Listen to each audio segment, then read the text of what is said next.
26শে মে সোমবার, সপ্তাহের প্রথম দিন। বন্ধুরা দেখে নেব আপনাদের কেমন যেতে চলেছে।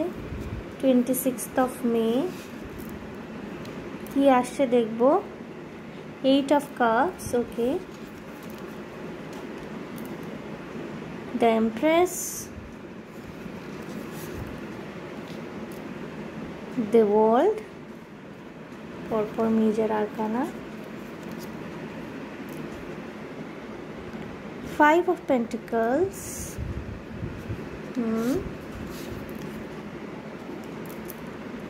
Night of wands. বন্ধুরা এই দিন না আপনি ভীষণ গিভিং নেচারে থাকছেন, ঠিক আছে?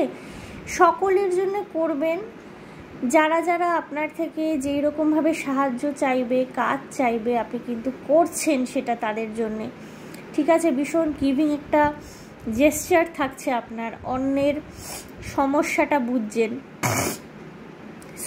অন্যের যন্ত্রণাটা বুঝতে পারছেন, অন্যের কষ্টটা উপলব্ধি করতে পারছেন, এবং যতদূর সম্ভব আপনার তরফ থেকে যতটা সম্ভব আপনি সাহায্যের হাত বাড়িয়ে দেবেন। কিন্তু ব্যাপারটা হচ্ছে কি বলুন তো, যে আপনি যে এই গুড জেস্চারটা তাদের প্রতি দেখাতে চলেছেন, এই যে আপনি তাদের প্রতি একটা সাহায্যের হাত বাড়িয়ে দিচ্ছেন, তাদেরকে যে একটা হেল্পফুল মেন্টালিটিতে থাকছেন, তাদেরকে হেল্প করবার জন্য প্রস্তুত, তার দামটা কিন্তু আপনি সেদিনকে ততটা পাবেন না, ঠিক আছে?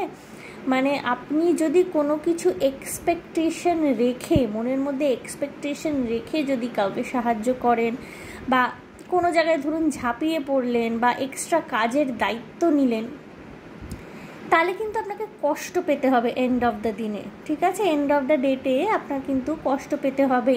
আপনি যদি কোনো রকমের এক্সপেকটেশন না রেখে শুধুমাত্র নিজে ভালো ফিল করবেন, এইটা মাথায় রেখে যদি অন্যকে হেল্প করেন, তাহলে কিন্তু আপনার মধ্যে একটা স্যাটিসফ্যাকশান আসবে। নাই বা হলো আপনার থেকে, মানে অন্যের থেকে কারোর রেকগনিশন পাওয়া, বা অন্যের থেকে ধরুন আপনি মিনিমাম থ্যাঙ্কসটুকুও পেলেন না, যেটা আপনি হয়তো অনেকাংশেই ডিজার্ভ করেন, আপনি হয়তো থ্যাঙ্কসের থেকেও বেশি কিছু ডিজার্ভ করেন, কিন্তু সেটা হয়তো পেলেন না। কিন্তু শুধুমাত্র নিজের ভালো লাগা, নিজের স্যাটিসফ্যাকশানের কারণে যদি আপনি অন্যকে সাহায্য করতে ঝাঁপিয়ে পড়েন, তাহলে কিন্তু দিনটি আপনার সাকসেসফুল মনে হবে। কিন্তু যদি আপনি এক্সপেকটেশন নেন, তাহলে কিন্তু আপনাকে দুঃখ পেতে হতে পারে। সুতরাং বন্ধুরা এই দিকটা, আপনার ইমোশনের এই দিকটায় কিন্তু আপনার সতর্কতা অবলম্বন করতে হবে। দিনটি কর্মময় যাবে, দিনটি মোটামুটি যাবে। ওকে বন্ধুরা, so all the best for the day.